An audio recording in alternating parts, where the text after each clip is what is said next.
Greetings, cats and kittens. If this is your first time here, welcome. And if you are returning, welcome back to Libby's Lullabies. Today I am going to be reading Sad Santa, written and illustrated by Tad Carpenter. So I want you guys to sit back or lie down. Either way, enjoy the story. December 26th was a beautiful day. The birds were singing. The air was crisp. Children all over the world were playing with their new toys and presents. But for Santa, December the 26th was a horrible, awful day. It was the worst day of the year. There were no toys to make, no cookies to eat, and no presents to wrap. Christmas was over, and Santa was sad. "Cheer up, Santa," said the elves. This was the best Christmas of them all. The gifts were delivered on time.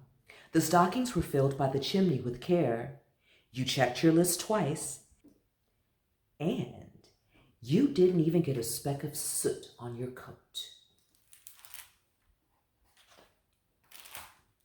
Santa tried to be merry, but after Christmas, the candy canes looked less minty. The decorations seemed less twinkly, and even Santa's hat was less snuggly. When the sleigh team heard about Sad Santa, they stopped playing reindeer games and tried to make him jolly again. "Look on the bright side, Santa. We beat last year's record, 196 countries in 8 hours, and we didn't look at the map once." Even though that was all true, Santa was still sad. Nothing would lift Santa's spirits. Christmas was over and already forgotten. Everyone was busy, gearing up for New Year's. It was time to call in the boss. "Maybe you need a vacation," suggested Mrs. Claus. "Why don't you take a break and we can get away from it all? That will get your mind off of things. Remember, next Christmas is only 364 days away, and Christmas won't be Christmas with a sad Santa." She has a point. Santa was still sad, but they loaded up the sleigh and went to the beach anyway. Sad Santa tried to relax, but the sand kept getting stuck in his boots. The sun was too hot and made his whiskers itchy. The pineapple coconut slushie just wasn't the same as a warm cup of cocoa. Sad Santa missed his workshop. He missed Mrs. Claus's ginger snap cookies. He missed all the frosty icicles at the North Pole. He missed the happy children who looked forward to his annual visit. But Christmas was over. Nobody needed Santa anymore. Just when all hope was lost, when Sad Santa was sure that he would never feel merry again, a little bit of Christmas magic came his way. "Dear Santa, can I please ask a favor? My dad could use a lawnmower with surround sound. A deluxe spa set for Mom would be amazing, and my little brother would like a skateboard with its own holographic backgrounds. They deserve it, and all I want for Christmas next year is to make them happy. Thanks, Santa. Jimmy."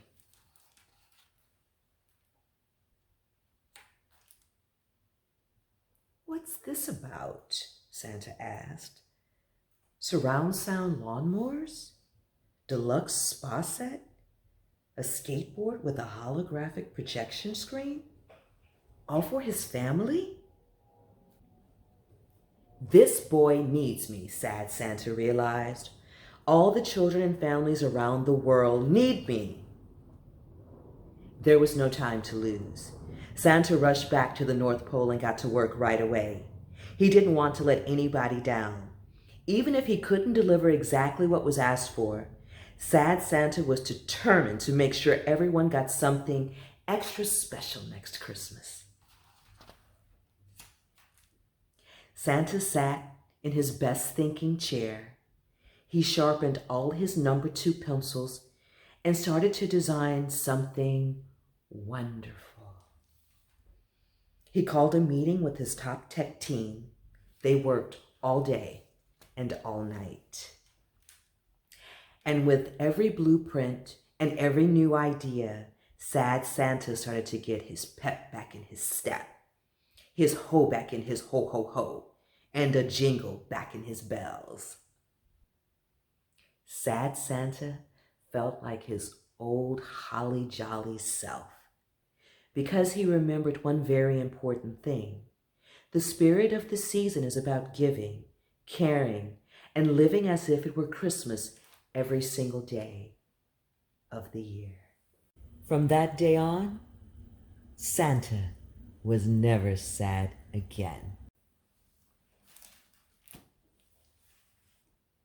I would have thought Santa would have enjoyed the rest after the hustle and bustle of Christmas. Who would have thought that he might be sad? I want you guys to enjoy the rest of your day or your evening, your week or your weekend. And I'll see you next time on Libby's Lullabies.